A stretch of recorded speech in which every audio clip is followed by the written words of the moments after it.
nice night for a walk. Your clothes. Give them to me now. Yes, welcome back, everyone, to the Silver Screen podcast.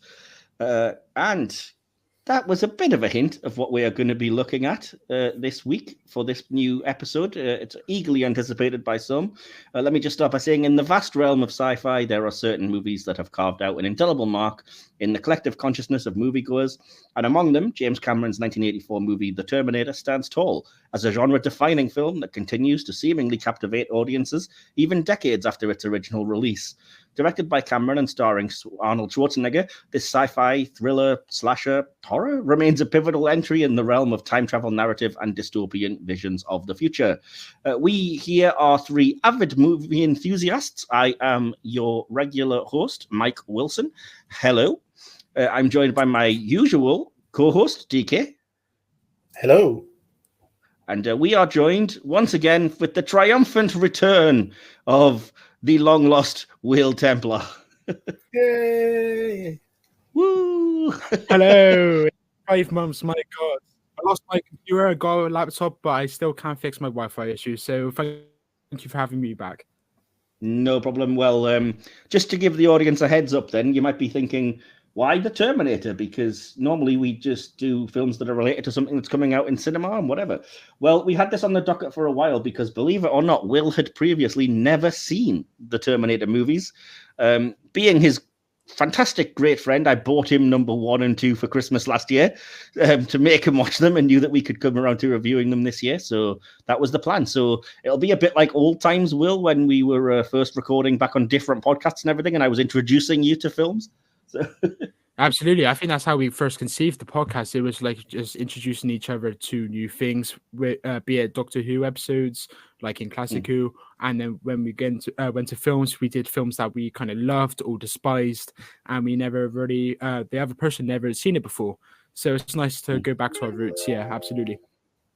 Yeah, fantastic. And safe to say this film's probably better than the last Arnold Schwarzenegger movie I introduced you to for the first time. Oh, what was that? I can't. Oh, no. It was Batman and Robin. Batman and Robin, am I mistaken? Oh, you poor bastard, Will. Oh, Lord. Yeah, no. Yeah, that was really, really bad. I still can't believe that. What was it? Marlon Brando got like $10 million for like a 3-second cameo. Jesus Christ. That was Superman, dude. I did introduce you to that one as well, mind, but yeah. Oh, am I getting the wrong film? Oh, Lord. Oh, yeah, that was Superman you're thinking of. But it is true what you said. So, yeah, fair enough. Well, in any case, we decided because, it's Will's first time, it'll be interesting to see from his perspective as a new viewer and a younger viewer, coupled with mine and DK's somewhat more experienced and I'm guessing not first-time viewing experience of this movie. Guessing you've seen it a few times, DK? 1 or 2. That's fair enough. So, yeah, it'll be interesting to see kind of... does this movie have enduring appeal in the context of modern cinema? Because it was released at a time, obviously, when practical effects reigned supreme, and it was a bit of a landmark, pushed the boundaries of what was possible, and blended a gripping storyline with fairly groundbreaking effects, and created an adrenaline-fueled experience unlike anything seen before, I would say. Beyond the action-packed sequences and Schwarzenegger's memorable performance, I think it also posed some profound philosophical questions that explored the nature of humanity, ethical implications of artificial intelligence, quite timely at the minute, and the fragile balance between fate and free will. So, as we kind of rewatch or watch for the first time this classic film, we're going to be examining, does it continue to provoke such introspection and spark discussion on those kind of big themes? So, join us anyway as we embark on this journey through time and delve into the intricacies of the Terminator, from its screenplay to its influential cinematography and enduring legacy. We're going to dissect the film's various aspects, uncovering the reasons behind its lasting impact, maybe, on the genre. So fasten your seatbelts, adjust your timeline, and get ready to experience the thrill all over again as we delve into the world of the Terminator. So, we are going to do this the same way that we normally do our big reviews. We break it down into sections. When we get to the main review, it'll not be linear as such. It just tends to break down into writing, directing, plot, etc. But we always start with the behind-the-scenes section, and that is always the purview of the DK800, as I'm going to call him this week. Cyberdyne Systems model DK101 over there.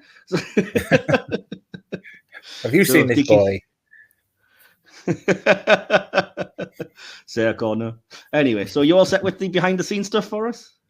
I am, dude. Thank I'm you. going to see if I can play something. Let's see if this sounds suitably Terminator-esque.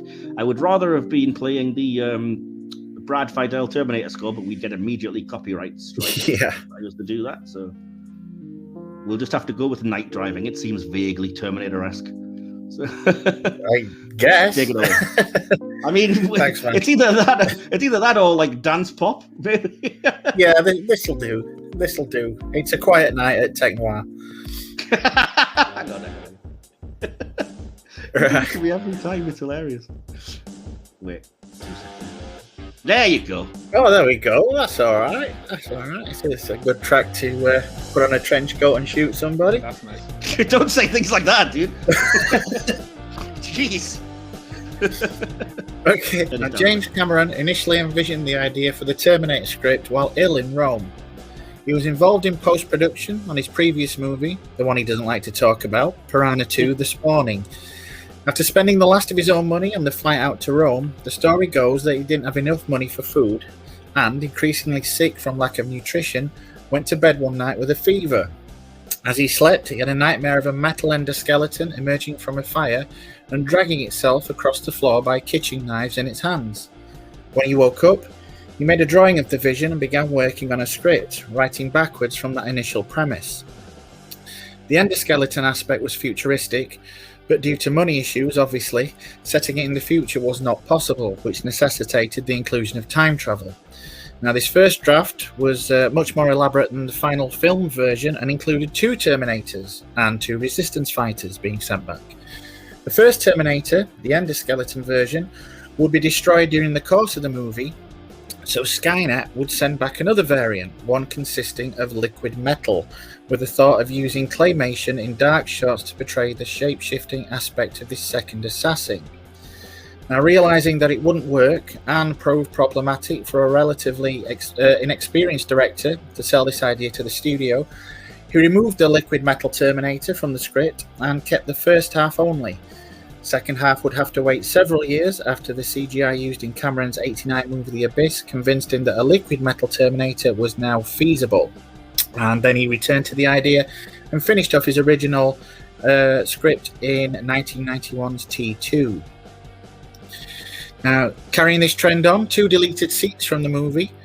One where Connor finds out that Skynet was created by the company Cyberdyne, and one where a chip was taken from the Terminator's arm by an employee of Cyberdyne, both were removed from this movie to create more ambiguity. And again, as we all know, they were used as plot points in the second film.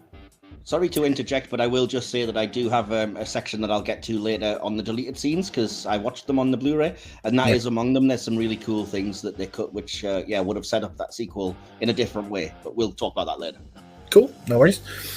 Now, in the original script, Sarah Connor has an old skating injury that was fixed with surgical pins, with the Terminator cutting open the legs of the first 2 victims to find said pins. This was obviously removed for the final script. However, in the novelization, the pins are there, but instead of a skating injury, they were inserted after her leg was broken during the final battle with the Terminator. Skynet knew that Connor had them, but not how she received them. Thus, the Terminator was looking for the sign of an injury she had not yet sustained. Wibbly wobbly, tiny whiny. Now, it's all right. Now, Cameron initially didn't want Schwarzenegger in the role of the Terminator.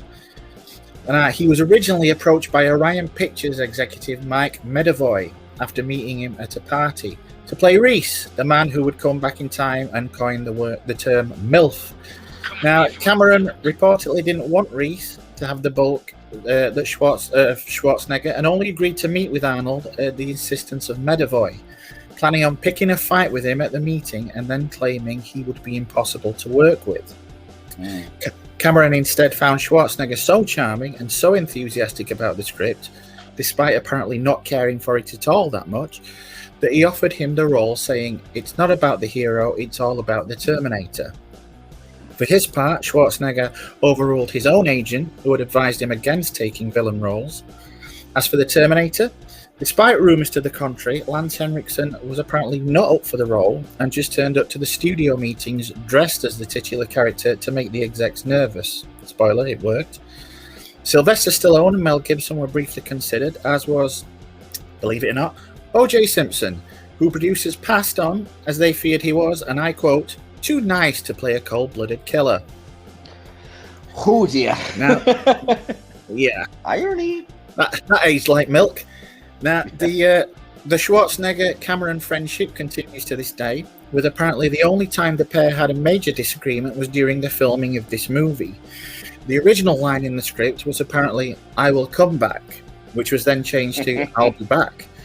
However, Schwarzenegger apparently didn't like the line as written, thinking it would be more machine-like to not use contractions, and read it as, I will be back. Cameron, in response, stated, I don't tell you how to act, so don't tell me how to write. Now, the club, Tech Noir, named after a style of film that Cameron coined, was built specifically for the movie. The crew had to turn away local club goers who thought it was a real nightclub. Still exists. It's now a jewelry store, however. And Schwarzenegger allegedly delayed the shoot by 2 days as he thought the custom-made leather jacket he wore as the Terminator wasn't manly enough. Now, in foreign titles, in Polish, a Terminator is another name for apprentice. So when released in Poland, this movie was originally given the title of The Electronic Murderer.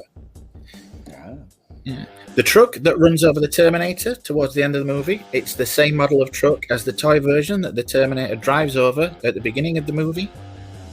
And finally, the crew had shirts made up during the production of the movie that simply read, You cannot scare me, I work for James Cameron. Indeed. Right. So is that everything you have for the behind-the-scenes section? It is. There's a little bit later on when we're discussing the movie, but that's it for this section, yeah. That's fair enough. You did say you had stuff about the writing, and it's a movie that I know a fair bit about, so maybe I'll be able to interject with bits and pieces as well. So yeah, let me just stop that music. You've been targeted for termination. There we go. I found as many quotes as I could just to shove in for no reason. Wait for you, reach down your throat and pull her fucking heart out! Then you always, Mike, then you always. It's not a man. Machine. Terminator. Cyberdyne Systems Model 101. Okay, that'll do for now. So, yeah, thanks for that, DK. It's, yeah. So before we jump in, then, I did want to ask Will, since it is the first time you've watched that movie, as spoiler-free as possible, what were your overall thoughts coming off watching this for the very first time? So I do mention it in my notes, but you did mention about how some of the effects were like groundbreaking. So I went into it anticipating quite a bit, to be fair, even though you did say it aged quite a bit. And in retrospect, I now know what you were thinking of, because I was thinking of something else in terms of like the stunt work and whatever, but not the actual stop motion effects or whatever the hell they use for the animations. But otherwise, I just thought it was a really, really, amazing action horror film. What would you even call it? A horror film or an action film? Because I say it's a horror because it plays out the same as like Halloween would, for example, but just with the action set pieces, of course. Yeah, that's exactly a discussion that I was going to have, and I've made it in my notes because this is a discussion that came up when I was at university because I had a lecturer in horror films that insisted that this film is a slasher film, except with guns instead of knives. And you're exactly right; it does play out just like that, right down to the relentless killer stalking and killing innocent people, the final girl, the killer who you think is dead and then comes back and just keeps on coming, and as you ripped off his legs and he still comes at you and whatever else. So I always think of it kind of as a slasher film. Other people kind of don't like that term and would say it's like a thriller or an action thriller or sci-fi thriller horror, whatever. But I think it's kind of weird because I think I kind of compare it in some ways to the Alien franchise, where I would say Alien is definitely a horror movie. Aliens is just straight up action.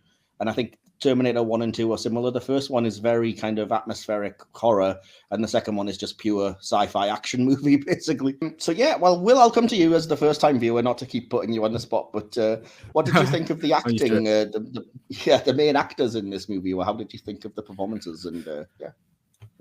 You see, I'm more mixed than I'm sure a lot of people are. With Arnie, I think it was a fantastic performance. It was inspired casting with like the very robotic-y voice, so it kind of makes sense for him to be like an android. Because even when he's on like the Logan Paul podcast as well, his like natural speaking voice is like the Terminator. It's very similar, so he didn't really have to put too much into it. Of course, he put a lot into it.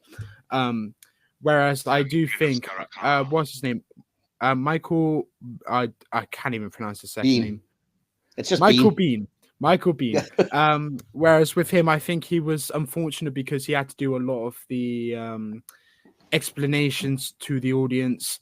Well, to Sarah and then through the audience that way. So I think he kind of suffers from what he was given with the exposition wise, and I think that's very clear in the car sequence where he's talking to her for the first time and like explaining what's going on as like they're on the pursuit. So I think he was unfortunately let down. However, I thought everyone else, like the police department, like the constable, they were all like reassuring presences, and then like moments later they got gunned down by the Terminator. But for their fleeting moments, I thought everyone was kind of perfect. Fair enough. Yeah, and DK, just general thoughts, and then I'll have a few things I kind of want to bounce off you guys if you don't mind. But yeah, just generally, what did you think of the acting? I'm kind of in the same boat as well. I mean, everybody was pretty spot on. Unfortunately, Bean did have a lot of the exposition, and some of the dialogue did come across as, you know, a bit corny, a bit hackneyed. But you know, we're 40 years out of this, and it's going to seem like that no matter what. Even still, there are some wonderful lines that Bean has. So yeah, as it comes to acting, I think they all did a bang up job. Yeah, fair enough. Are you talking about cheesy lines like the 600 series had rubber skin? We spotted them easy, but these are yeah. I don't mind, to be honest, but yeah. So no, yeah. It's all right for what it is. Don't get me wrong. Yeah. As I said, we're 40 years on, and we've had a lot of this stuff since then. So it is going to come across like that. It's like your old Chandler novels. Yeah. I guess so, Raymond Chandler type thing. Yeah, fair enough. But yeah, and as you said, it is, as we were kind of alluding to genre. It's said to have created a genre of its own, that being Tech Noir, which is the name of the club.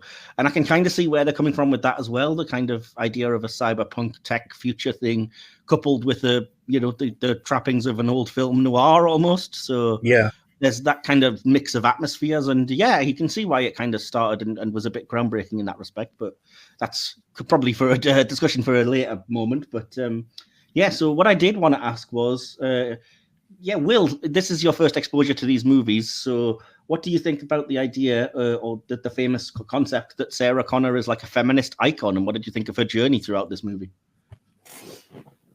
To be fair, I thought the ending was like spot on with her character being the focal point of the film, because she is the most important aspect of this film, not specifically the Terminator, because the Terminator obviously goes after her, so she's integral to it. So her journey throughout the film played out just as it should have, in my opinion. And I think the love story especially wasn't, I mean, you've said the word already, corny. I don't think that like played out corny at all. I think she was strong, and I think she quite rightly was the one to destroy, quote unquote, destroy the Terminator towards the end. Not sure what there is much else to say about that. Yeah, no, that's. I mean, you're basically saying more or less the same stuff that I would have. But before I jump in and see if I've got anything different to add, what about you, TK? What do you make of this kind of Sarah Connor journey and the growth of her as a feminist icon? Obviously, without touching on Terminator 2, which I think is probably the main focus of that kind of discussion, but I think it's definitely present here. What did you think of it in this movie? Oh, definitely. I mean, you only start to really see it towards the end once Reese is kind of not necessarily out of the picture, but once you can't really rely on him as much, and you do see the foundations of the character that she would eventually turn into. Yeah, and I think, as you said, even at the very end of the movie, when she's pregnant with John and she's starting to come to terms with it all, I think there's the hint of that. But yeah, I mean, I do see a real change in her as the movie progresses, because I sometimes forget, because I'm not sort of, au fait with this entire franchise, how much she starts as the kind of, unlucky, hapless, put upon, I'm going to have to put on a smile and face the day, and this annoying kid's just poured ice cream in my shirt or whatever. And it's like, that's such a complete difference. And then even when she goes home, her and her roommate Ginger they are the 1980s personified in human form. She loves her music. Oh, yeah. But yeah, I did notice, like, even as Sarah's like cowering in the police station and stuff later, she's maybe this was deliberate, maybe not, but the costume people have her wearing pink, which is traditionally the more sort of feminine, weak, no offense, but weak seeming idea. And I'm not sure if they were deliberately kind of playing that as she was, that she started out that way and then grew beyond it. But yeah, I mean, even as Reese first meets her and he's trying to tell her the importance that she's going to have and that John, her son, will have, she kind of doesn't believe him, and she gives him the whole, am I tough? Am I organized? I can't even balance my checkbook, But then by the end of the movie, you have her trying to pull up Reese's dying sort of body and get on your feet, soldier. And of course, by the time you reach the very end of the film, she's the one that delivers this fantastic line. Someone take the soundboard off him. I'll try not to use it too much more, but yeah, just your Terminator fucker at the very end, as you said. It's going to send someone back just to wipe you out for this soundboard. Yeah, 40 years ago. Well, 40 years in his case, old man. I am Skynet. Check out my profile picture. Look, I am a Terminator. Anyway, but but I said it was deliberately. It was quite clearly Sarah that got the agency and got to finish off her nightmare there. And I mean, when she starts, she is almost like a rom-com archetype. Yes, yeah. Character. Well, not even. It relates to what both Will and I were saying. I think they are both slasher stereotypes, especially Ginger, as she's wandering around like, my boyfriend's getting murdered in the other room, but I've got my Walkman on so I can't hear. That is a scene that could be in a Halloween movie, Yeah, and it's definitely fiction, because I had a Walkman back then, and you could hear a pin drop. Yep, agreed. Yeah, I don't care how loud the music was you were listening to. The headphones of any Walkman we had were not that powerful. Which says a lot for the performance of a boyfriend, really. Well, she's like, head banging to her music while they're going at it. That's, he's hapless. Jesus. Poor hapless fellow. Anyway, obviously you talked about Michael Biehn. I personally thought Michael Biehn was great. I was really impressed because I think to me, he came across as every bit the action hero, and he's kind of leading the charge because he's the one that, as you said, knows everything, so he's got to impart this information. Did you guys see him as a convincing action hero or not really? I did. I did like. It's partly down to Biehn, it's partly down to how it's written, and it's partly down to the direction. But I did love, for the first third of the movie, the ambiguity that you don't know if Reese is, the same as Arnie, really. If he's there, just even though you had the thing where he didn't outright kill the homeless guy and just, that guy took my pants, man. Sorry, I didn't have the soundboard for that. I just had to do it myself. I couldn't tell. It was uncanny. Flawless, wasn't it? Yeah. So, yeah, I did like the ambiguity there, but yeah, I'm glad that he eventually, obviously, Cameron thought so when he replaced James Remar with him later on. In Aliens, of course, yeah. Not that it's relevant right now, but he also has a fantastic scene in Terminator 2 that's only in the extended version. It was cut from the theatrical, but it's really good in that. With the Terminator 2, I was going to watch it later this week. What should I watch, the original or the director's cut? I would go with the director's cut, the extended version, definitely. Roger that. Yeah. It's far superior. Same as Aliens, I would always say go with the director's cut, the extended version of that as well. Yeah, I've watched the director's cut, and I absolutely think it makes like a 4 out of 5 film a 5 out of 5. It's so much better. I would agree. Yeah, fully, absolutely. That's cool. Well, so yeah, but I did want to bring up, like, in terms of the acting and stuff. I don't know if you didn't really have it in the behind the scenes section, so I'm not sure if you're aware of it. That Michael Biehn was he was basing his performance on like World War II prisoners of war, and particularly the Polish resistance, apparently. I never saw that bit. Yeah, you can kind of see it in his performance, especially in the flash forwards, I guess you would call them, the sort of flashbacks to the machine war that's in the future. But yeah, time travel. But yeah, you know what I mean. The flashes to the future of when he's leading the people underground and the T-600, I think it is, infiltrates. You can kind of see where that's coming from as they're struggling. And I think he has genuine, believable rage and intensity, to be honest with you. And he has to do that annoying thing of explaining to somebody who doesn't believe you, which can come off really annoying, and I don't think it does here.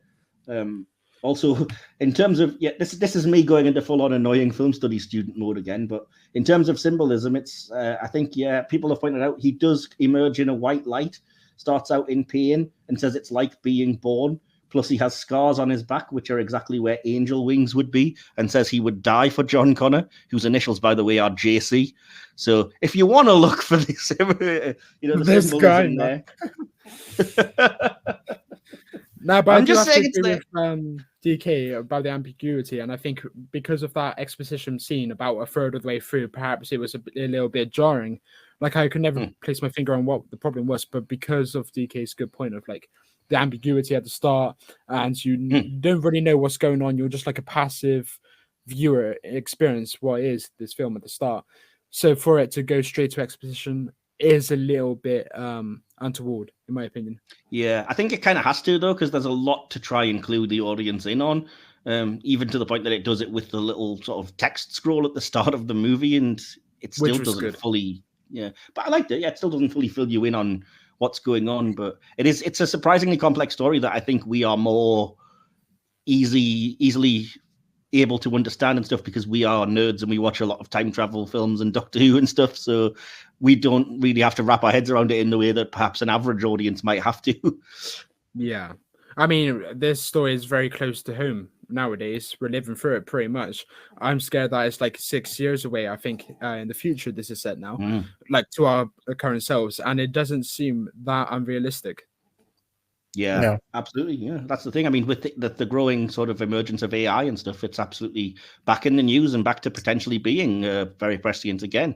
Which, as I said, it's weird how these themes just keep coming up and people don't seem to learn, which is weird because mate, have a speak to Snapchat AI. You will be horrified with some of the things it comes up with. Yeah, I have a friend who's made it his job in recent weeks to just go on there and argue with it and post a like you on the internet. Yeah, pretty much. How are you doing, man? I know, right? I can't help it. Those Snyder Bros, dudes. Yeah, I respect it. I saw it. Oh, bless your heart. Anyway, but sticking with the theme of superheroes, it's like that meme that people saying the most realistic MCU villain was Ultron. Dude spent 5 minutes on the internet and decided humanity had to go. Yeah, exactly. That's it. No hope for humanity.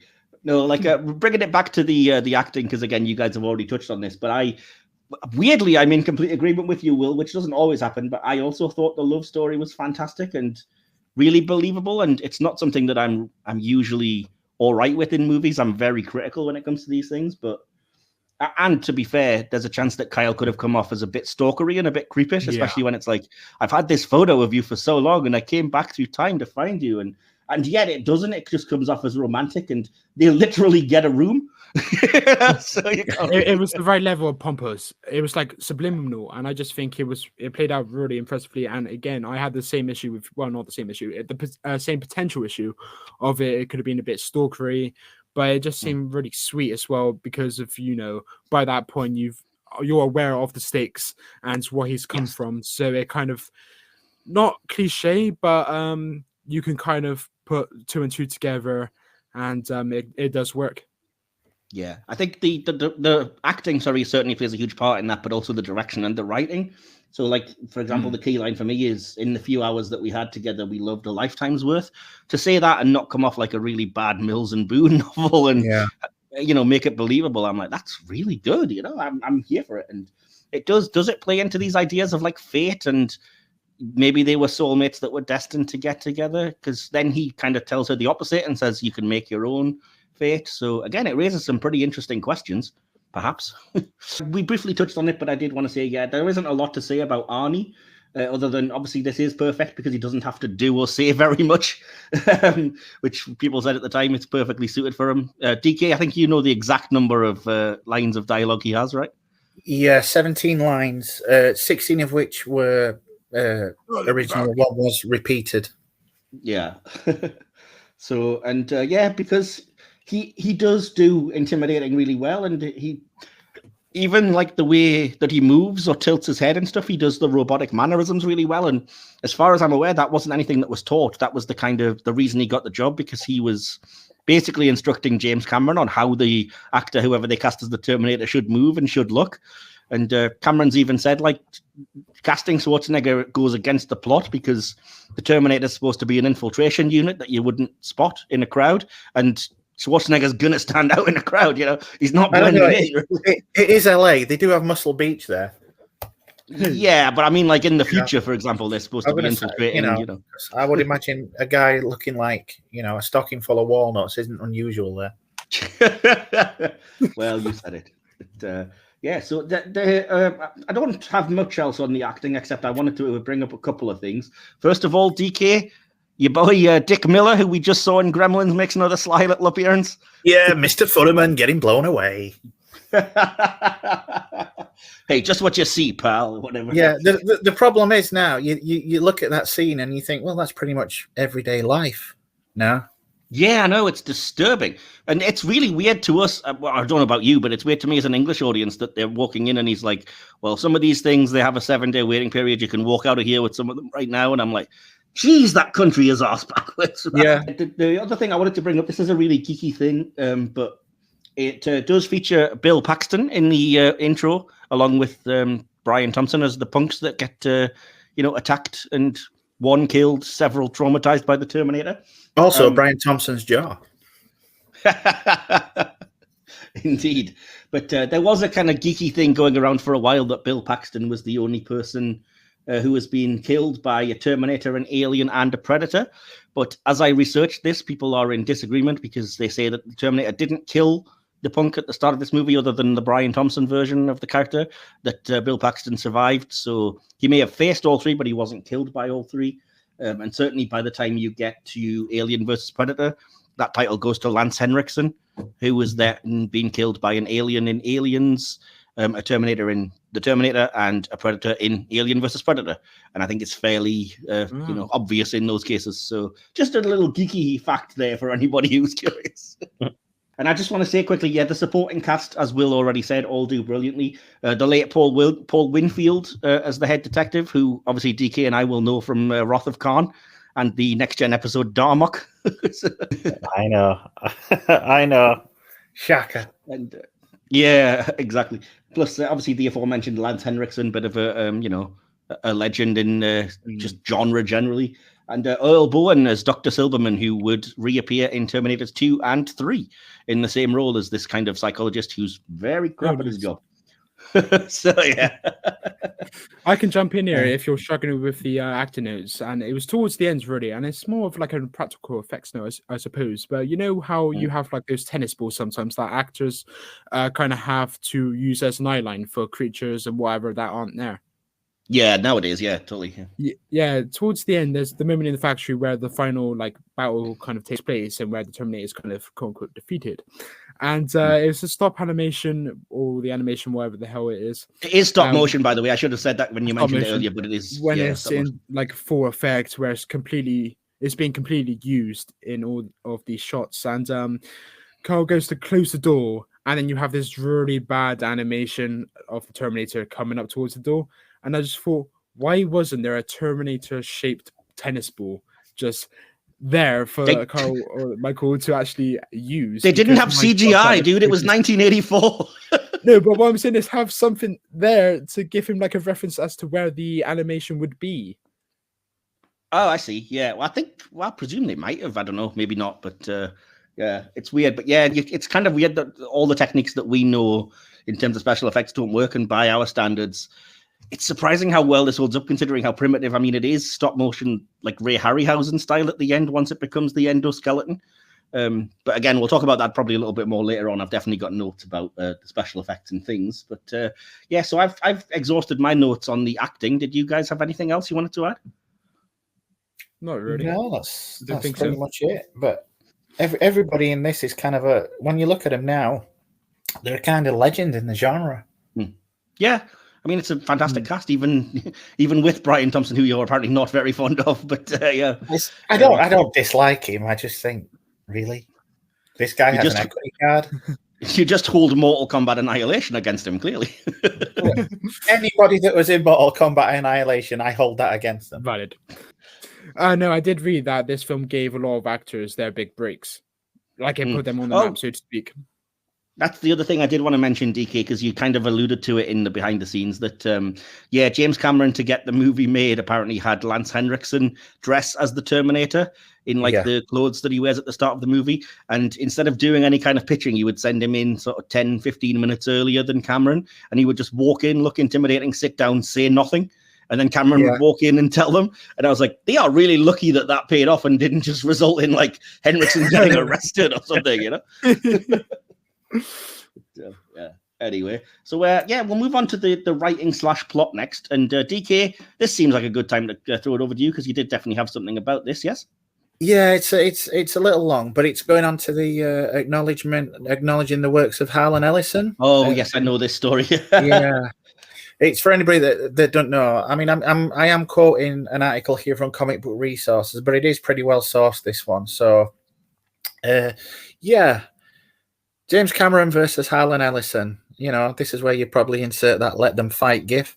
But Harlan Ellison wasn't happy with this. I mean, as it goes, Cameron can be innovative, and it's one of those movies that is kind of a milestone in the genre. But Harlan Ellison wasn't having any of it. He slapped him with a lawsuit, claiming it was a rip-off of his 2 Outer Limit scripts, Demon with a Glass Hand and Soldier. It didn't help when on the set, Tracy Torme asked Cameron where he got the idea for the Terminator from. And apparently Cameron was quoted as saying, I ripped off a couple of Harlan Ellison stories. See, I've heard that's very apocryphal and not true, but yeah. But then we've got another thing with a defense attorney for Harlan Ellison, an interview in Starlog magazine. It says, after a week after my attorney contacted Hemdale, I got a call from the editor of Starlog. Turned out Cameron had given an interview, and after I began inquiring at Hemdale, the Terminator producer Galen Hurd sent Starlog a legal demand to see the interview. According to Ellison, Galen Hurd then modified Starlog's article on the Terminator. She omitted a quote from Cameron in the article that read, I took a couple of Outer Limits segments. The reason that the Starlog editor had contacted Ellison was to provide him with the original version of the article, the one without Galen Hurd's editing. Said Ellison, at this point, we went to Hemdale and to Orion and we said, I'm afraid we've got him with a smoking gun. Now, do you want to do something about this, or do you want us to whip your ass in open court? We'd be perfectly happy to do it either way. Between the account of Tracy Torme and the Starlog interview, the attorneys for Hemdale and Orion quickly realized that they wanted no part of a lawsuit. By Ellison's accounts, they took one look at this shit and their attorney said settle. Now, it's disputed exactly how much Ellison got beside the acknowledgement credit. He said 65 to 70,000, but other reports said it was closer to 400,000 all said and done. Now, the fact that they settled on a relatively weak infringement claim, it says the article does suggest that Ellison's not lying when he says that the Cameron comment was edited out of the Starlog article. That's a huge smoking gun. Hemdale, the financiers of the film, and Orion were willing to go to court, but only if Cameron was willing to pay them if they lost. Cameron later said, it was a nuisance suit that could easily have been fought. I expected Hemdale and Orion to fight for my rights, but they abandoned me. The insurance company told me if I didn't agree to the settlement, they would come after me personally for the damages if they lost the suit. Having no money at the time, I had no choice but to agree to the settlement. Of course, there was a gag order as well, so I couldn't tell this story, but now I frankly don't care. It's the truth. Harlan Ellison is a parasite who can kiss my ass. Yeah. So, yeah, it's down to who you believe. As I say, I did do similar kind of, well, not for this episode, but I know this kind of story because I know this film quite well. And yeah, the most recent kind of James Cameron stance on it seems to be, Ellison was just a complete chancer. And he says he resents the fact that his name is on this movie. And if it was now, he would absolutely have fought it. But he was basically pressurized into just taking the settlement and being done with it. And then it was out of the way. But yeah, I mean, it's James Cameron and Harlan Ellison, two of the famously least likable people in Yes. writing and Hollywood and whatever else you want to say. So it is kind of like, And when you look at things like Avatar, it's not completely out of the realms of fiction for Cameron to have taken an idea from someplace else. No, but likewise, we did our review of The City on the Edge of Forever, so we also know how Harlan Ellison likes to claim Harlan a lot could of be an absolute asshole sometimes, and he kind of likes to claim that a lot of ideas that aren't his were his works of genius as well. Yeah, so, but having a look at the plot of Soldier, it is. There are similarities there. It can be said. And having Cameron come out and say this only after Ellison's passed seems a bit, I don't know. No.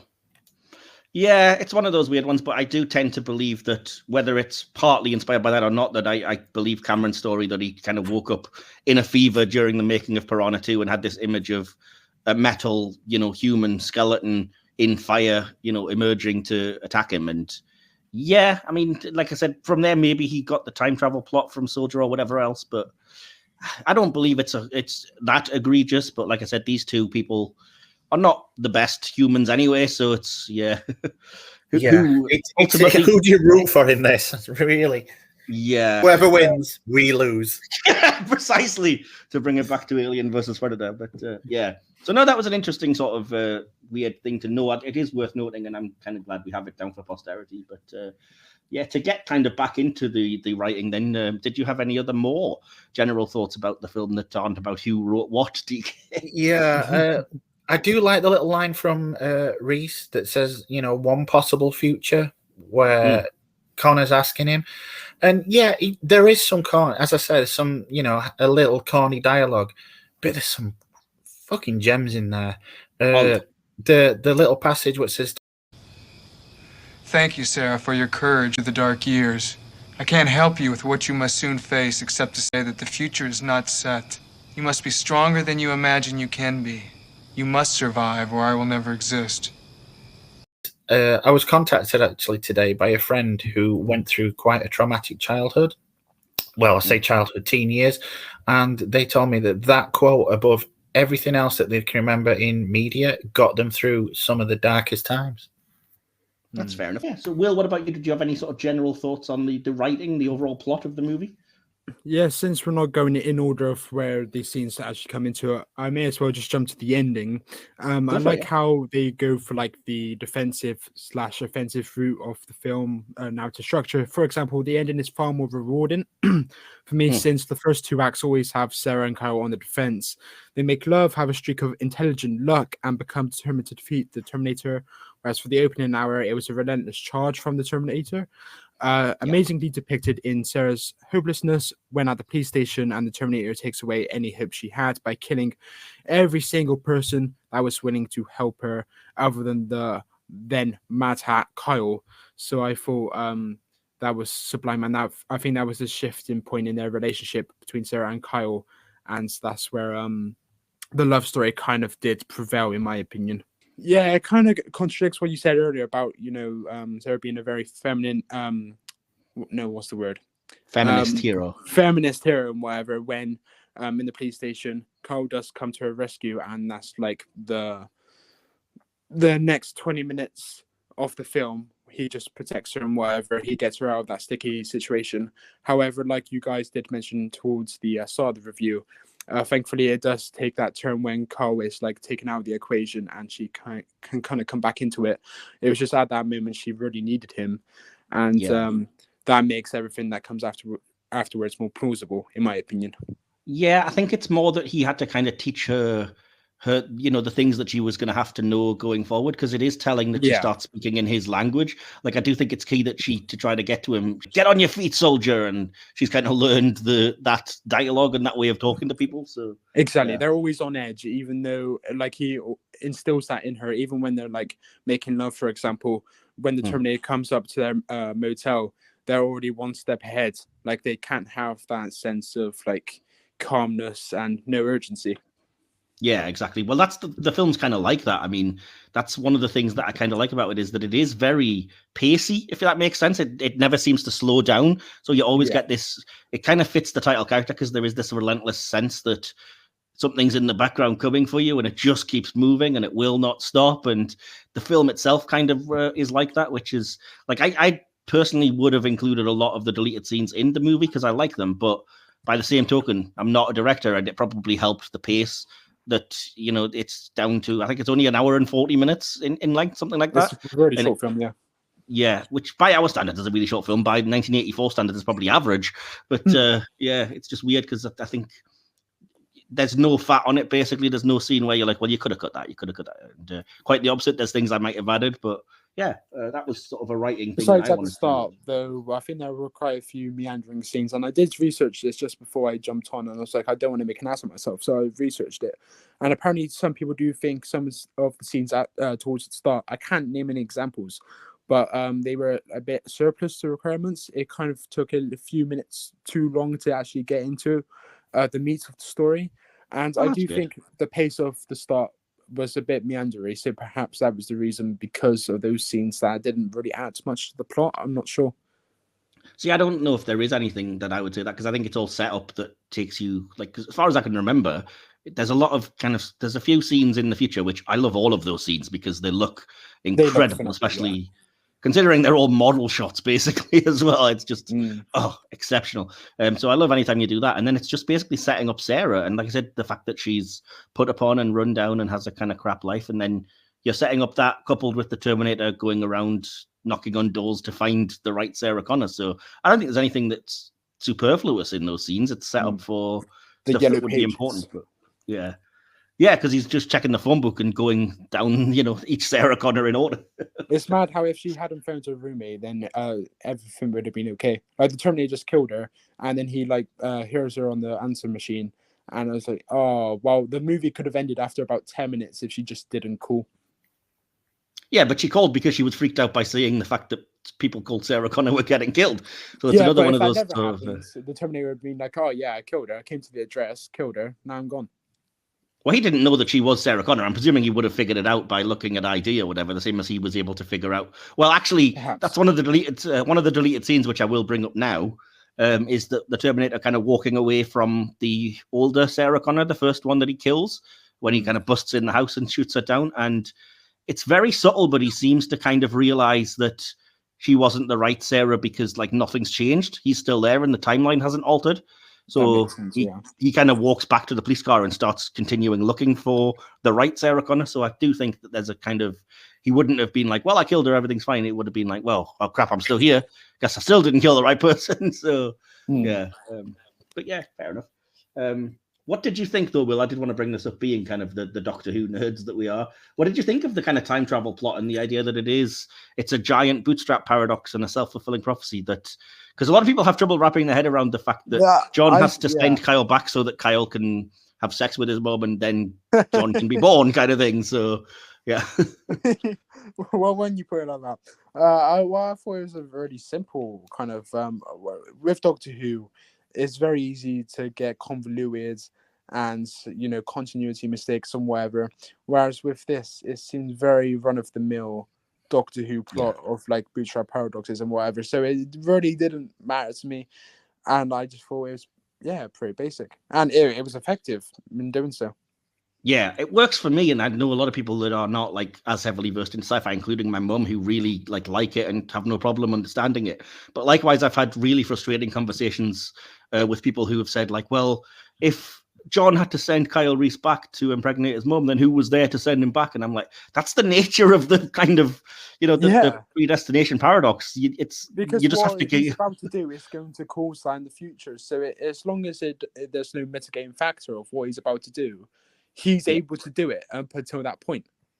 Exactly. Yeah. It's weird, but it helps me to visualize it and stuff. There's a brief line in, of all places, Star Trek Voyager, where I think it's Janeway says one of the most difficult concepts to grasp with time travel is that sometimes effect can precede cause. And I was like, see, that's all you really need to know.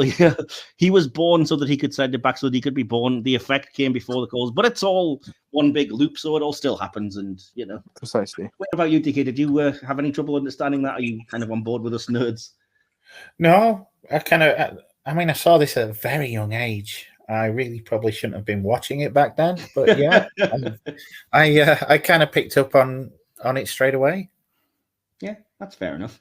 Yeah, I do. I love the lore of these movies, particularly, well, the first two. That's not really, it kind of falls apart after that, unfortunately. But yeah, I do love the lore and the idea that it is a head trip, and yet so cool that like Kyle Reese is John's father. It's not like, why send him back to protect her? You've got to, because he's the one that's gonna be your dad, and your father is younger than you and whatever else. But yeah, ultimately, I guess you could say that Sarah Connor got sperminated.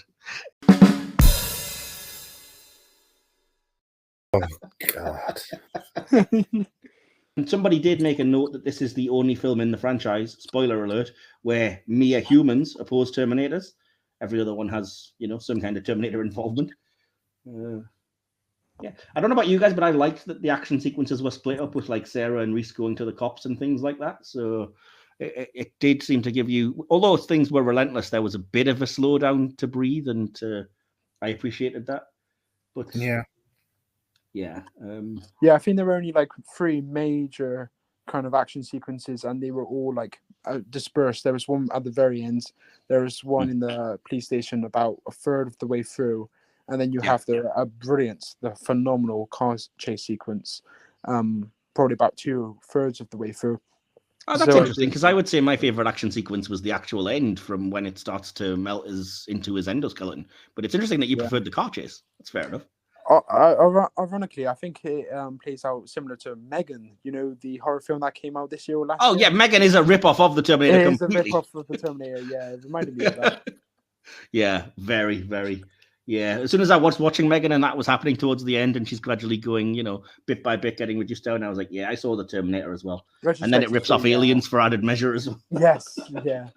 But yeah, anyway. So yeah, the only other thing I wanted to bring up then with regards to the writing, and it's over to you, I think, DK, you might have something about this, I'm not sure, but yeah, that iconic line, Schwarzenegger's line, he was going to say, I will come back, I believe was scripted, and then he didn't want to say, I'll be back, and he said, he said that he didn't want to use the contraction, plus he said it sounded too feminine.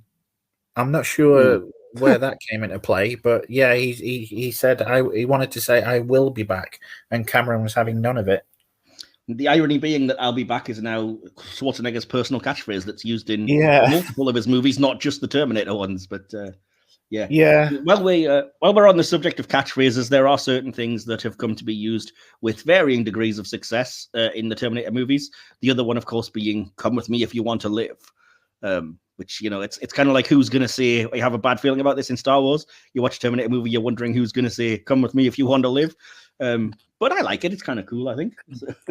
And in the gunshot, when he says, oh, you can't do that, and he says, wrong, and then just shoots him up. That was hilarious. See, that's my favorite. Wrong. But yeah, wrong. That's right. Well, we'll get to the end about like favorite character moment and line, because we tend to. But, yeah, but yeah, I mean, that's fair enough. I can't really think of much else to say. So, do you guys have anything else about the writing or not? It's kind of halfway between writing and directing. Go for it. It's very much got the look of many movies around that time, especially around the flashback / flash forwards. But the difference, I think, how this has remained, a milestone, is you get the impression that Cameron really cared about this story. A lot of those at the time were less innovative, and they were more concerned with cashing in on the current trend. And as much as I'm not a big fan of Cameron in general, I've got to give him respect for that he wasn't just trying to do the next Star Wars, and he wasn't just, back then he wasn't trying to do fantasy films. It was, I mean, it is very much, it's not the juggernaut that it turned into. It's still a very kind of low budget. Well, I wouldn't say it's low budget, especially not for the time. But you can see it's but when you compare it to what it blossomed into, it's very much of its time. But I think the difference, how this stuck around, is just that he actually gave a damn about it. Yeah. See, I think that's the thing. It wasn't just a low budget kind of cash in, just make something. And because, for better or worse, Cameron doesn't seem to look down on sci-fi as a genre and things like time travel and the horror sort of trappings, which a lot of people would. They'd be like, oh, I'm stuck making a B movie, I mean, he did study under Corman, didn't he? So he did. Kind of brought those sensibilities with him. Yeah, absolutely. And I think it shows. So, yeah, you're both happy to move on to talking about some the direction then, talking of Cameron? So, Will, we'll come to you first again as the kind of first-time viewer. And I don't think you've seen that many James Cameron films, but what did you think of the direction of this one? I think one of you mentioned it about the fever dream that he supposedly had, or he claims he had, and whatever. And one of the distinct things was that the Terminator comes out of the flames and whatever. Yes. And I think that was probably the best realized moment in the entire film. And I think it's not a surprise if that was the whole reason why the film was made, for that one moment, for that fever dream, because that moment kicks ass. And it's just sublime. It's beautiful. And it's one of the instances where the animation actually looks really bloody good.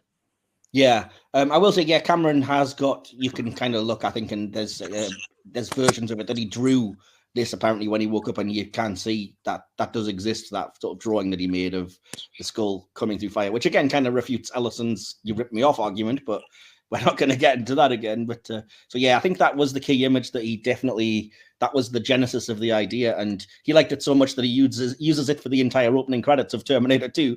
So and on the topic of directing and whatever, and I think I mentioned this earlier about the police. I've mentioned this a couple times actually.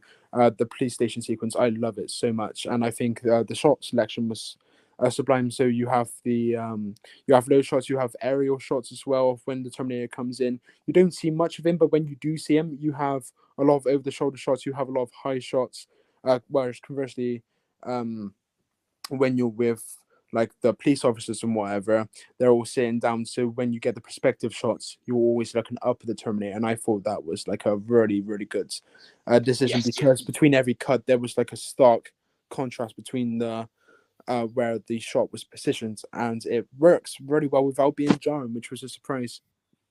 Yeah, absolutely, fully agree with you. What about you, DK? Any general direction thoughts, sir? Following on from Will, I did love that police shootout scene, because you almost feel like you're there with Sarah, that just all this shit's happening and you're just wanting out of it. I think that was tremendously directed, but I also like the fact that a lot of, I mean, obviously it wasn't planned, but a lot of guerrilla shooting took place on this, which I think adds to the general sense of tension throughout the film. In that they couldn't get licenses for a lot of the film, or they didn't even try and get licenses for a lot of the film because they didn't have any money, and so just basically turned up in the middle of the night with a camera, shot what they could, and then got the hell out of Dodge. Yeah, that's fair enough. Cool. Well, I just had a few notes that I wanted to bring up. First of all, as I was kind of alluding to kind of reinforce my point that it's almost a horror film, I think it's worth noting that there are the fake jump scares, which we are now tired of in these films. But more importantly, you see things from the killer's point of view, with the now famous Terminator vision, which I think is quite telling as well. It's obvious that that's kind of why that's there. The things like, the police denying and saying it's probably a guy on PCP or whatever, is another sort of trope of that genre. But I just think it has the look and the tone and the general feel of a horror movie, the way that it ramps up to the final act showdown, like I mentioned. But yeah, and as we already touched on, Tech Noir being a sort of, I guess, dark, grainy look is maybe a staple of this new genre. And I think it is quite gritty in a way that the other one's much more of a slick action movie that Cameron directed, T2. But yeah. But yeah, in terms of Cameron, then the future war scene is, first of all, fantastic opening, but it also seems to have a lot of the James Cameron trademarks for me, like advanced technology and blue lighting, and blue crackling lightning is another thing that turns up in this and Aliens and T2, and it seems very Cameron-esque. It's perhaps these things that mark him out as an auteur, but so I was wondering if you guys had similar thoughts. Does this look like a Cameron film? Did you spot things that made you think, oh, I recognize that from somewhere else, or what? It does have similar lighting, and obviously the actors It's got a vibe about it. It settles in, especially his his work in the 80s with The Abyss and T2 and stuff like that. Not so much things like Titanic.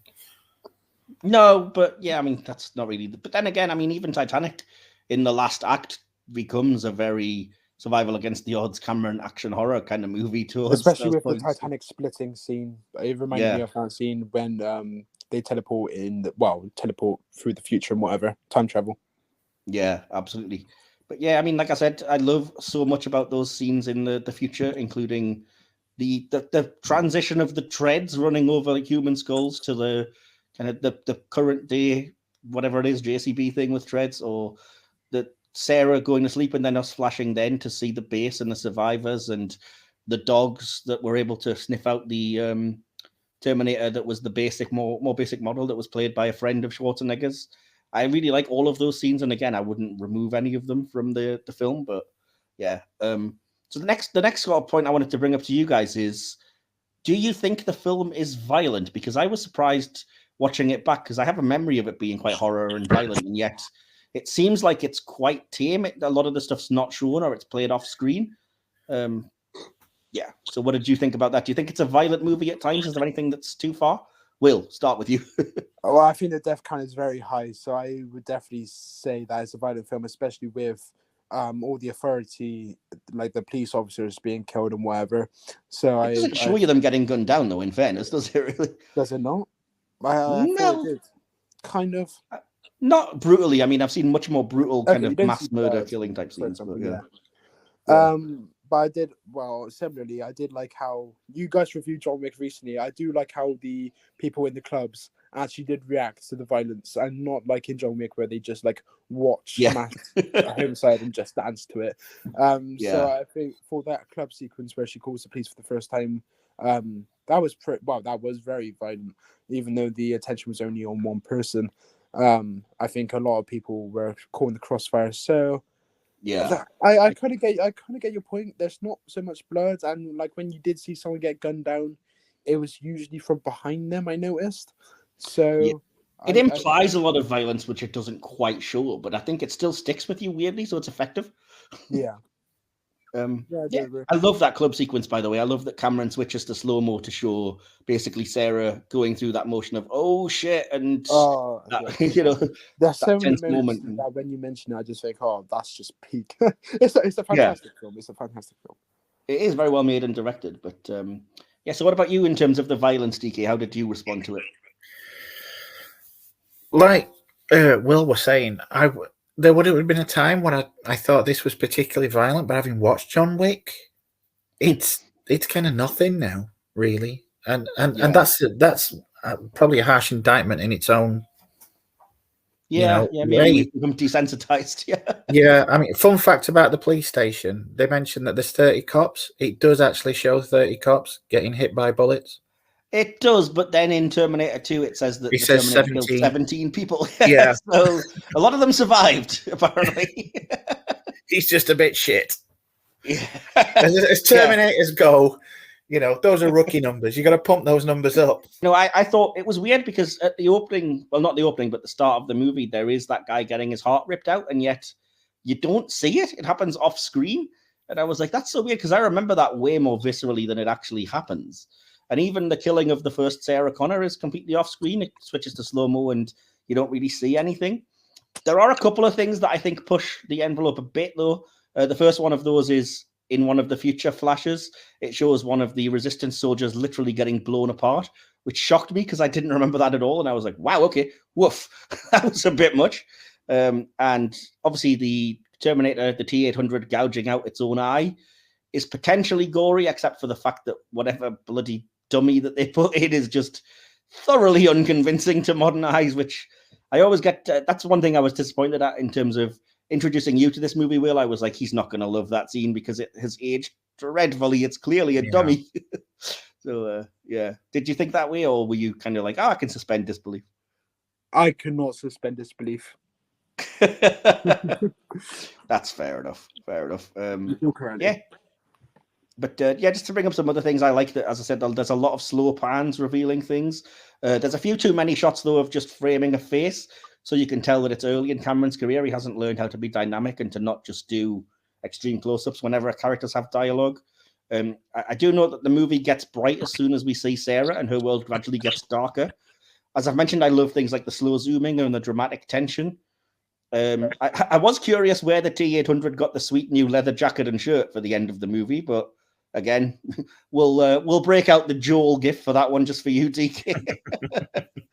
But yeah, and I just loved little touches like the glowing red eyes on the Terminators in the future Flash and on Arnie, even as they are in full form. I just think it's exquisite, and showing Sarah's picture burning, to cut to her then in the present day is another great like transition. And there's a lot of those kind of things. So yeah, kudos to Cameron. It turns out director that knows what he's doing. So, any last believe it or not, thoughts?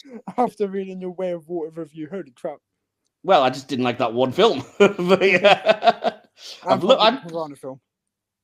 Well, I haven't watched it yet. I've got it on video or on the DVD in the other room, but I can't bring myself to watch it. But having said that, Cameron insists that he didn't really direct most of that. It was one of those things where the producer barged in, took over, and did most of the work, and then so Cameron didn't have a lot of say. He was just sat there like, well, I guess I'm yet to pick up a paycheck. So, but no, I'm a huge James Cameron fan. I always have been, and The Way of Water is the first one of his movies that I've utterly thought was bad. I mean, I adore Terminator 2, Aliens, True Lies. I love Titanic even. The first Avatar's fine, as you'll know if you've watched our review. It's it's not bad. But yeah, I mean, come on. Anybody who 3 movies in a row, more or less, apart from The Abyss is in there. But yeah, Terminator, Aliens, and Terminator 2 just absolute genre legend. But anyway, any last notes on Cameron or in direction in general before we move to VFX? Did like the obviously inspired by things like Carpenter's Halloween. Each time that you think the Terminator's done away with, and it comes back. Yeah, that's what I mean. I really did like, and that's why I love that final scene, as the way that it is so relentless. It starts off with the really cool effect of Schwarzenegger, which I really love the effect. It's thoroughly convincing, which shocked me for the time, where he's got the little, what looks like the metal giving way underneath the skin at first. And then obviously, they resort to stop motion as soon as he's burned to just the endoskeleton. But then, like I said, she splits that in half and it still keeps coming. And then she thinks she's, destroyed it and it still keeps coming. And in the end, she has to full on, press it with one of those machine presses to crush it into nothing. So yeah, I know it's only a minor thing as well, but I love the opening credits. They're so understated with Fidel's music. And it's almost nondescript. It doesn't really prepare you for what's coming. Again, it has that early 80s low budget. This isn't going to be that, straight to video kind of vibe.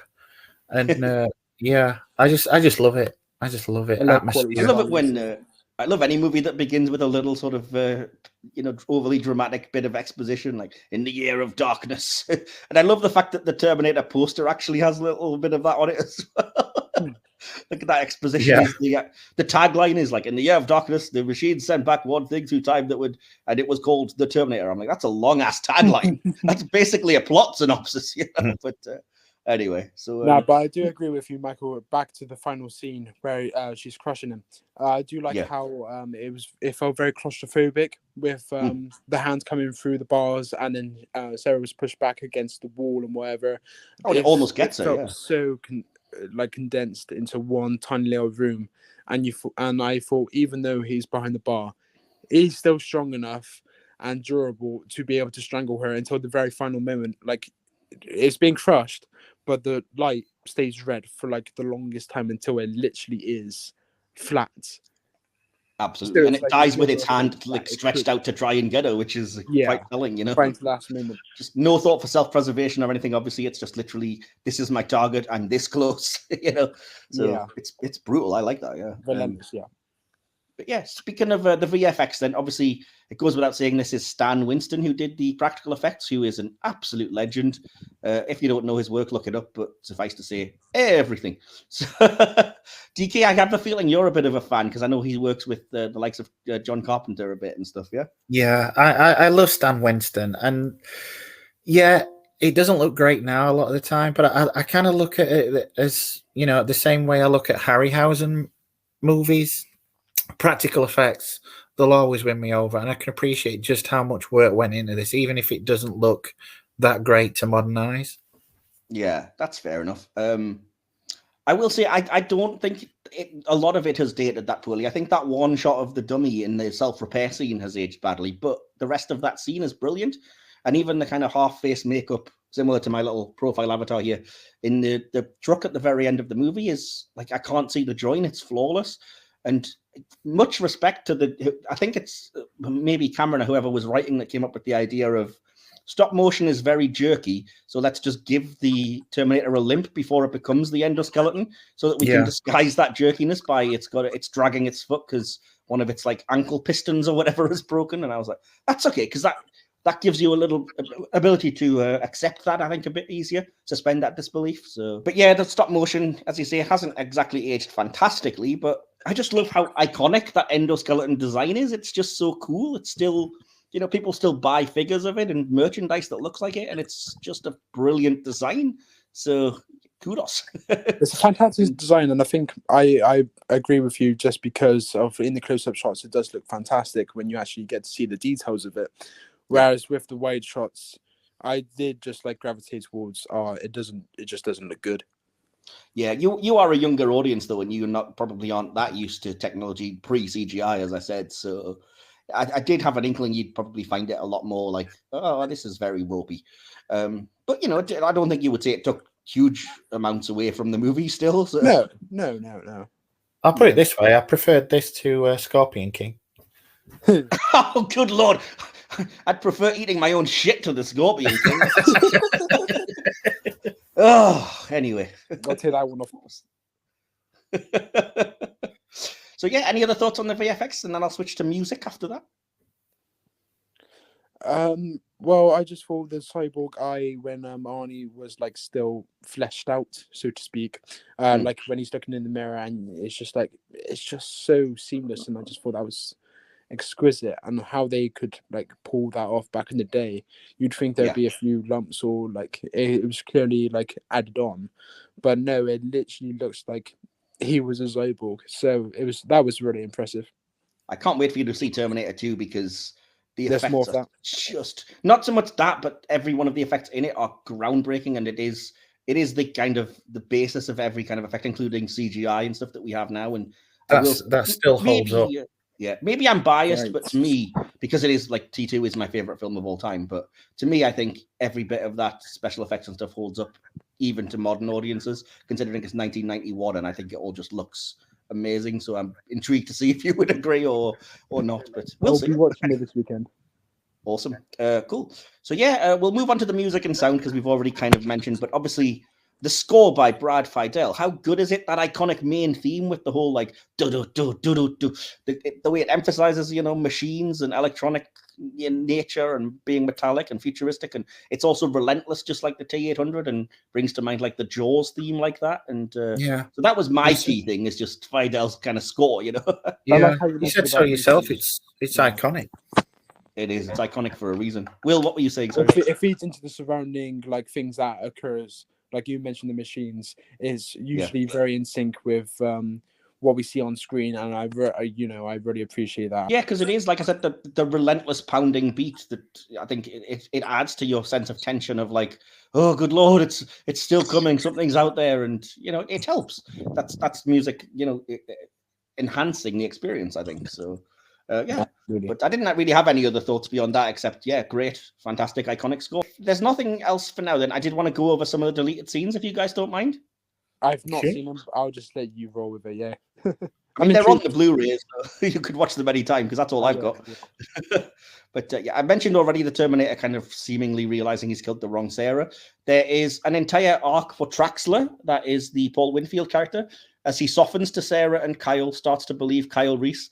And there's even a scene of him handing over his gun to Kyle Reese while he dies and insists that Kyle keeps Sarah alive no matter what, which explains where Kyle gets the gun in the final act, which, again, I don't think bothered anybody. Nobody was wondering, but it's interesting that scene exists and is there.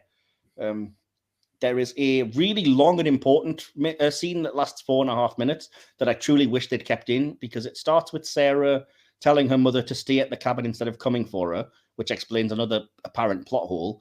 Then it has Sarah find the Cyberdyne systems themselves in the phone book and insist to Kyle that they go there to blow it up and prevent the whole future war. Now, obviously, DK, you and I know that these are ideas that would eventually happen in Terminator 2, but it does explain a little bit of the fact that they end up at what is a Cyberdyne factory in the final act, since it's likely that's where they were heading. With a convenient steel press. But there are also brilliant scenes of acting, like Sarah coming into her strength as she insists on this mission, and Reese saying it's too tactically dangerous. And then she kind of exclaims she's a human being, not a mission, and she can't keep living in terror, waiting on the Armageddon coming. And he breaks down with emotion that, I should never have seen the beauty of this world. The world I'm from isn't like this. And that's when you also get that repeated line, there's no fate but what we make for ourselves. And he kind of agrees to go along with it. So I did like that. And the final one was just at the factory after the showdown between Sarah and the destruction of the T-800. An employee finds the chip from the T-800's arm that's been left there and tells the chap that he's with to rush it to R&D. And we pan out to reveal that place is Cyberdyne Systems, which again would have been an interesting setup for the sequel, which they kind of do later anyway. So yeah. I'm going to start with favorite character then, and we'll begin with you, Will, and ask who was your favorite character of the movie. I'm just an evil, ruthless bastard. I'm going to pick the Terminator. My word, that is a shocker for me, considering he doesn't have much of a character. But it's just the one-liners. It's just the one-liners. You know me. I do. You are a heartless machine. But anyway, okay. The Terminator. Slightly worried about that. Won't be reporting it to the psychiatrists at all. But anyway, TK, who was your favorite character in the movie? As much as it would have been Reese had you asked me earlier in life, I'm going to go with Sarah. She gets such an insane amount of character development in such a small time. Goes from being completely overwhelmed to being a survivor by the movie's end. She's got one hell of a character arc. Most would have collapsed completely under the pressure, including me. Yeah, and I already have this written down as notes, but I'm just echoing exactly what you said, which is that Sarah's my favorite character in the film. Her evolution in Terminator 2 is what's talked about, but I think it's already here that we see her grow from this waitress to badass and victim to final girl. And as you said, it's an actual character arc that we can track throughout a movie, which is a rarity in this day and age. But yeah, awesome. So what was your favorite moment or scene, Will, you were going to tell us? You can't do that. Wrong. The gun shop with poor Dick Miller at the beginning there. Fair enough. You really do have a sadistic streak, don't you? But anyway. DK, what about you? When the endoskeleton steps out of the flames, I cannot tell you how much that ignited in my imagination as a child. Leaves an impact. And it would before scenes like that were everywhere. I give Cameron a lot of flack, but yeah, it's iconic. It is. What were you saying, Will? And that's not sadistic, Michael? Well, I mean, it's admiring the direction. As was I. The comedic but no, that's fair enough. No, I get you. That's understandable. No, I like so many of the scenes, but I did have to narrow it down because I insist on doing it. And so I think my favorite is, as I kind of already said, the Tech Noir club scene. The tension of like stalking through the hazy dark, the reveals of Sarah and the Terminator, the iconic lines. That's where you get the "come with me if you want to live." I just think it's perfection. That scene is a masterclass in how to do things. So that would be the one I would pick.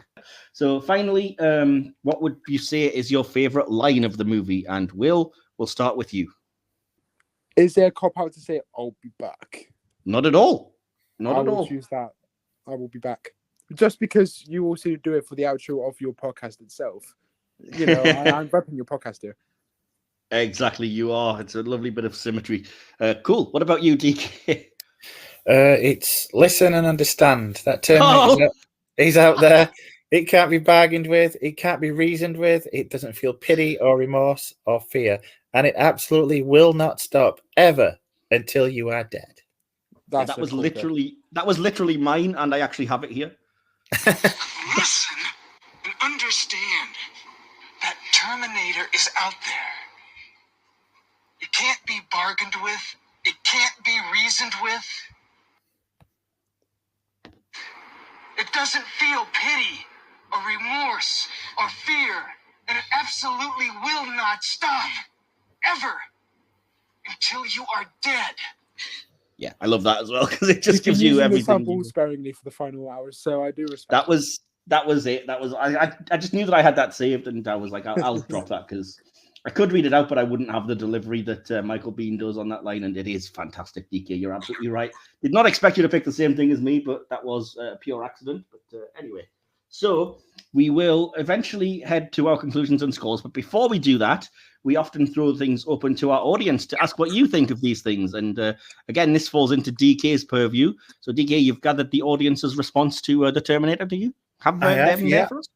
Yep. I'll start with good old Adrienne on our Discord server. She says, "This is one of my favorite movies to rediscover. I love future Sarah Connor so much, and here is where we meet her as the innocent waitress. Also, damn, but Michael Biehn is hot. The last 30 minutes are action-packed, and I love every moment of the Jeep scenes." Sandy, also on our Discord, says, "The Terminator, it's an awesome action movie that I think even still holds up today, from iconic lines to iconic scenes. Arnold Schwarzenegger owns them all. I can't imagine anyone other than Linda Hamilton playing Sarah Connor, especially when we see the powerhouse she becomes in the next film. Spoilers.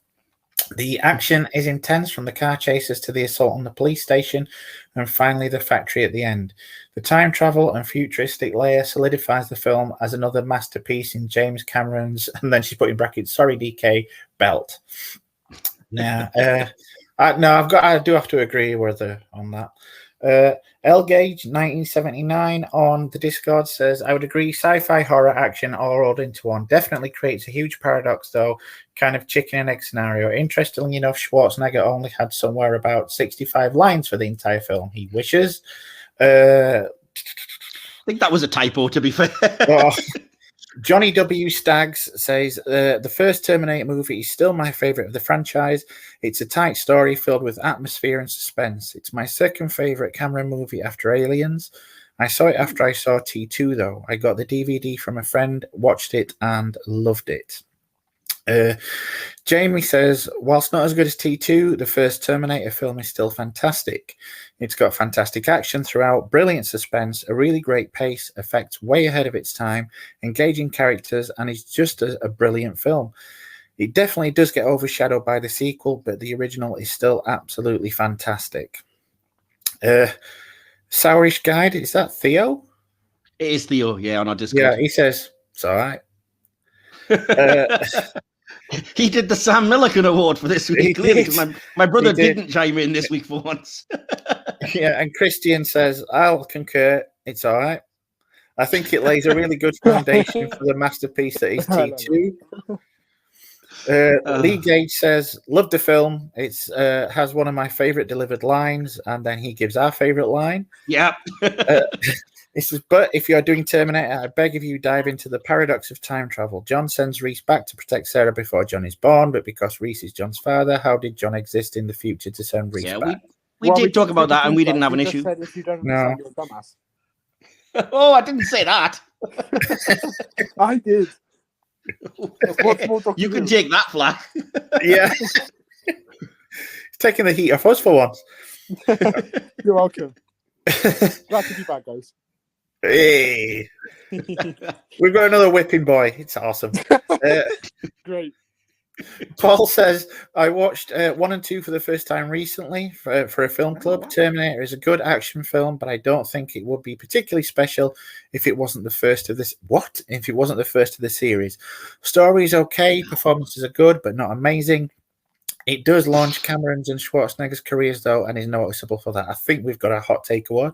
I was just going to say that's getting a hot take award there. I much preferred Terminator 2. It feels more sci-fi and has better performances, effects, etc. And we've got a couple here from Letterboxd. The first one is from Demi. It says, "I don't think I've ever seen a film with better storytelling. Next to zero expository dialogue in the first act, everything is set up through action and done so perfectly. One of Cameron's best." Alec on Letterboxd says, "With impressive action sequences, fantastic direction, and relentlessly fast pacing, it's clear why this movie is still an influence on sci-fi flicks to this very day." And Paul on Letterboxd says, the economy of storytelling in this is just unreal.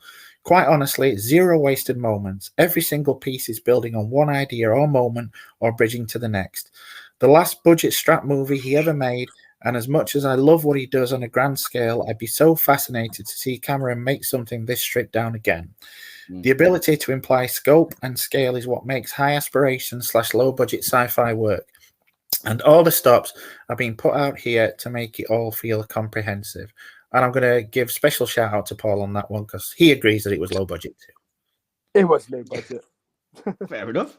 Yeah, okay. And was that everything? Yeah. That's all we had this time.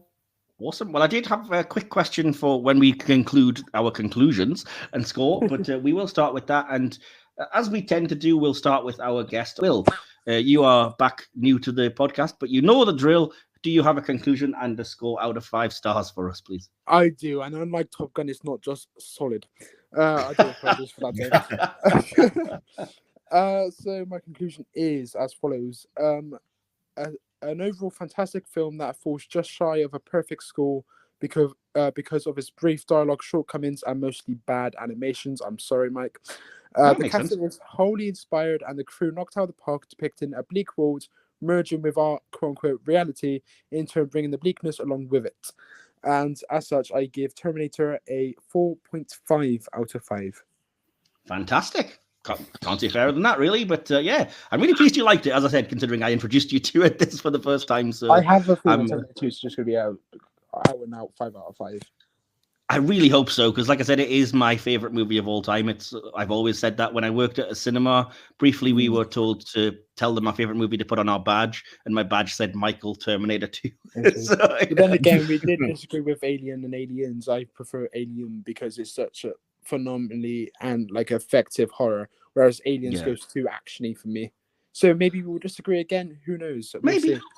Maybe don't go in expecting just the greatest thing, because that's the only way to go is disappointment after that. But that's cool. Fair enough. Awesome. DK, then your conclusion and your score out of 5, please. Yeah, I've just got to say to Will, I prefer Alien to Aliens 2, and I still think T2's better. So yeah. Okay. Interesting. Hopefully you enjoy that one. I've put it's difficult to imagine now, where the Terminator is, dodgy franchise entries notwithstanding, a juggernaut. But prior to the sequel, when this was first released, it was a relatively small picture, so much so that the company behind it spent virtually no money on marketing. There was no big hoopla in the school playground on this one, as there had been with Empire Strikes Back or RoboCop. It was just something a few lucky people had seen. It was low budget, it was grimy, but it blew our minds. It's been just shy of 40 years since that time, and we've had so many sequels, imitations, homages, and plain old knockoffs since then that it's hard to put into words just how jaw-droppingly awesome this thing was at the time. And while we may have had something similar in other creative fields, as movies go, this was a game changer. Story's a compelling one, 3 leads give great performances, drawing you into the world, and the direction for someone on their official first feature is outstanding. I may not get along with Cameron's fixations nowadays, but there's no denying that back during this era, he was legendary. Fidel's soundtrack is as memorable as anything that Morricone produced, and while yes, the FX haven't aged well at all, I can appreciate the artistry that went into them. It's considered a classic for a reason, and while I may not return to it as much as I do other movies from that era, it will always hold a special place in my heart, and I've also given it 4.5. Fair enough. Awesome. I will say, I should probably have mentioned this sooner, and I can't believe I haven't brought it up yet, but I will say, as much as after Terminator 2, the franchise falls off a cliff and you kind of don't have to bother with it, I will say, with regards to that fact, though, do seek out, if you can, Terminator the Sarah Connor Chronicles, the short-lived 2-season series, which is fantastic and is reminiscent of the quality of these first 2 Terminator movies. Criminal that it got cancelled and it ended on a cliffhanger, but it's well worth a watch if you get a chance to seek it out, and not just because Summer Glau's in it, you know, and not to mention Lena Headey as well. But directed at me, that was, I think. Well, you know, I know our audience, but yeah. With that said, I'll move on to my conclusion and score. Then I just said it's a futuristic science fiction time travel /esque horror movie. Is it a surprise that I love this? The central plot and ideas captured my imagination from the start, and there's a reason that they launched a massive franchise that ironically will not die, despite a number of terrible sequels. It's early in Cameron's career, arguably his first movie, as you said, but already you can see some auteur-worthy trademark touches, and that, bar a couple of more basic moments, he is a talented force to be reckoned with. So much works here. The casting is totally on point. The performances all thoroughly convincing. The exposition is delivered naturally, not dumped on you all at once, and the atmosphere is palpable. The whole thing is just thoroughly entertaining and engrossing. If I'm nitpicking, then there are the more basic directing touches that I mentioned, like too many close-ups or use of cliche slow-mo. Likewise, while most of the special effects are unbelievably good, especially for the time, there are some moments that have dated badly and where the technology just wasn't quite there yet. The sequel would be where all the ambitious ideas would get to be played out, and the franchise really hits its highest note for me. But don't write this film off as mere setup. It is vital to get you to the next part of the story, but on its own, it's still a near perfectly executed, genre-innovating, tense, zippy, and incredibly influential movie. One of my favorites, and one of those films I can pop in anytime and still enjoy. I guess my love for it absolutely will not stop, ever. And weirdly enough, I also gave it 4.5 or 4.5 out of 5. Which, the average of it's 4.5 out of 5 for the So yeah, that's pretty bloody good. I mean, the odds of us all giving the exact same score, let alone that being the final, but I'm happy with that because obviously I agree. We never agree on scores, but here we are. I know, right? Absolutely. But I did have a question that I wanted to get to. But first of all, I did promise DK that I would share this meme he found earlier today. And again, if you're listening and not watching on our YouTube channel, go and subscribe to our YouTube channel or you'll miss out. So there you go. Just for you, Will, if you can see it. Probably not because you're on your phone, I think. But yeah. I can see it. Just it's an older Linda Hamilton and Schwarzenegger, obviously playing Sarah Connor in the Terminator, yes. And Sarah's saying, "So you're not a Terminator anymore?" To which Arnie replies, "Negative. I retired. Now I kill bugs. I am an ex-Terminator." So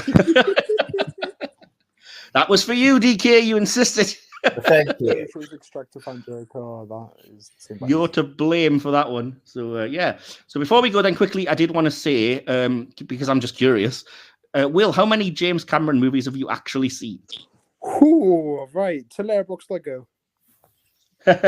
He hasn't made that many, so it's, like I say, Piranha 2, arguably, The Terminator, Aliens, The Abyss, T2. The third film I've seen, Titanic, this one, and Aliens, I believe. I've seen neither of the Avatar ones, none of his more niche ones. Niche, You've never seen True Lies or The Abyss or anything like that? I think I may have seen True Lies, but a long, long time ago when I was a kid. You'd remember if you'd seen that Jamie Lee Curtis stripper sequence. Oh, that's where that gift comes from. Yeah. But anyway, so where would you say this ranks among the three that you've seen? That's a really good question. I like you. I like you. I like you. Thank you. No, I hate him. I like you too. Okay, I'm not gonna do that bit. I'm skipping over it. You've had good views. Titanic is a phenomenal film, like you would agree. So I am unashamedly gonna say Titanic is probably my favorite film that I've seen of his. Then it would go Terminator 1. And then it would be Aliens, but that's no discredit to it. I think the director's cut is arguably better than Terminator 1 if we're just going by my scores that I've given. Free. But just the usual cut, I would say Aliens third. Yeah, 100%. Fair enough. DK, I'm guessing you, like me, have seen all, if not almost all of the Cameron movies. I've seen pretty much everything apart from things like Ghost of the Abyss, Aliens of the Deep. I don't count the documentaries, but I probably should. I even think I've seen Piranha 2 when I was very, very young. Lord. I think I have when I was super young, but I can't remember it, so I wouldn't like to say that I had. Yeah. And I did buy the DVD because I got the DVD for like £1.08 on eBay and was like, do you know what? I'll buy it just to watch it again sometime. That's fair enough. You may have paid £1 too much there, to be honest. But... Ouch. I think the only one of his that I haven't seen in that case is Way of Water. Cool. And where would you put this then amongst the Cameron films that you've seen?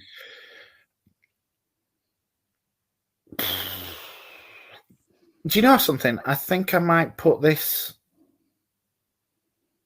Honestly, because it was so new and original, I think I might put this above Terminator 2 and slap it straight in at number 1. Wow. And you just told Will that you thought Terminator 2 was better. It is. It is. It's a better film, but I'm going on an emotional level, and this impacted me in a way that Terminator 2 didn't, because I'd kind of seen some of it before. Okay, fair enough. I'd review Terminator 2 along the line. We definitely have to. Yeah, I mean, like I said, it's my favorite film of all time, so I probably would be biased going in, but I have lots I could say about I think I can guess Mike's score on that episode. Pretty obvious. Solo episode, that one. Yeah. It's literally the background, because I have the Letterboxd Patreon, and it picks your favorite movie as your background. So it's the T2 Arnie that is my background to Letterboxd. Yeah. Anyway, so yeah, my Cameron ranking then, this would come third for me. Number 1 would be T2. Obviously, number 2 would be Aliens. Then this would be number 3. But those are all a very close top 3. So yeah, I think suffice to say we all like the movie a lot, but I just was curious. Absolutely. Yeah. Mine's pretty much the same top 3, but just in a different order.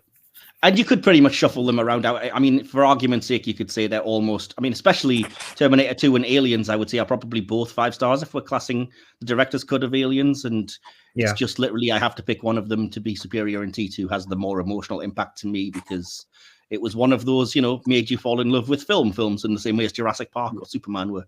But anyway, so all that remains now then is for me to say thank you, Will, for finally rejoining us on the podcast. Thank you for having me. It's good fun.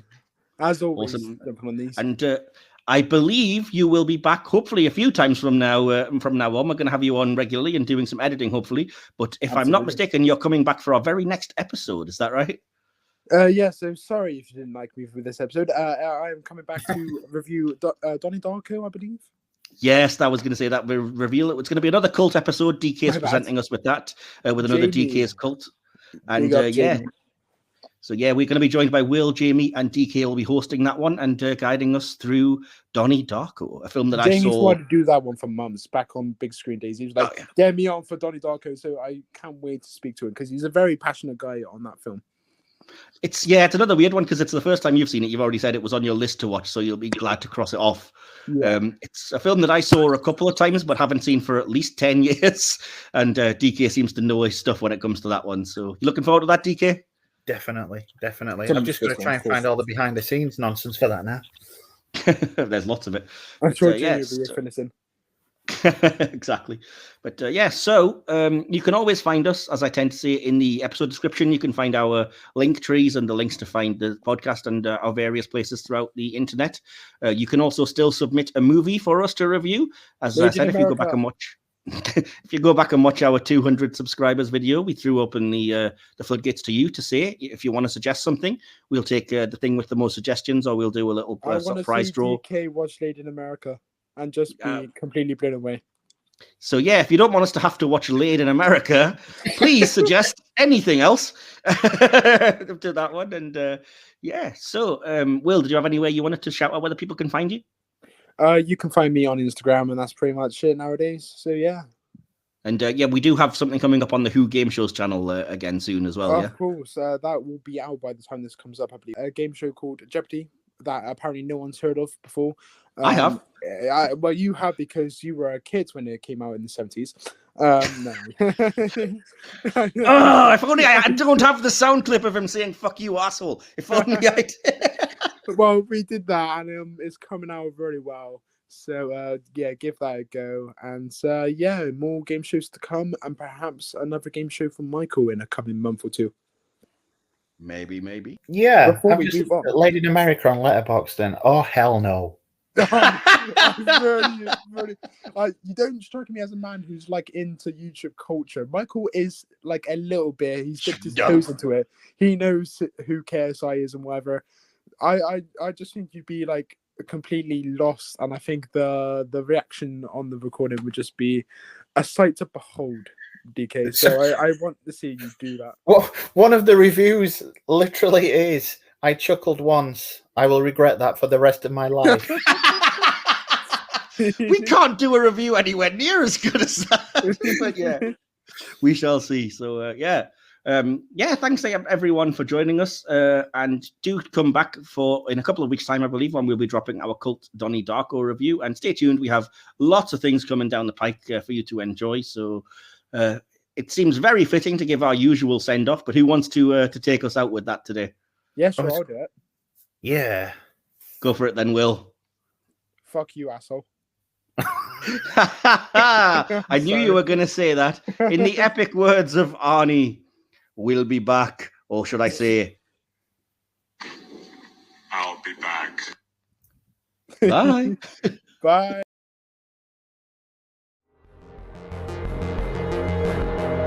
You have been listening to the Silver Screen Podcast, hosted by Michael Wilson and DK. Created, produced, and edited by Michael Wilson. Behind the scenes sections and additional material produced by DK. Music by Timeless Journey. More information can be found at soundcloud.com/Timeless Journey.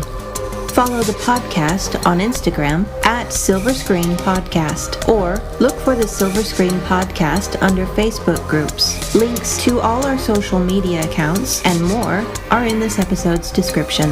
This podcast is available on YouTube or wherever you get your podcasts. Just look for Silver Screen, Hit or Miss Star Trek.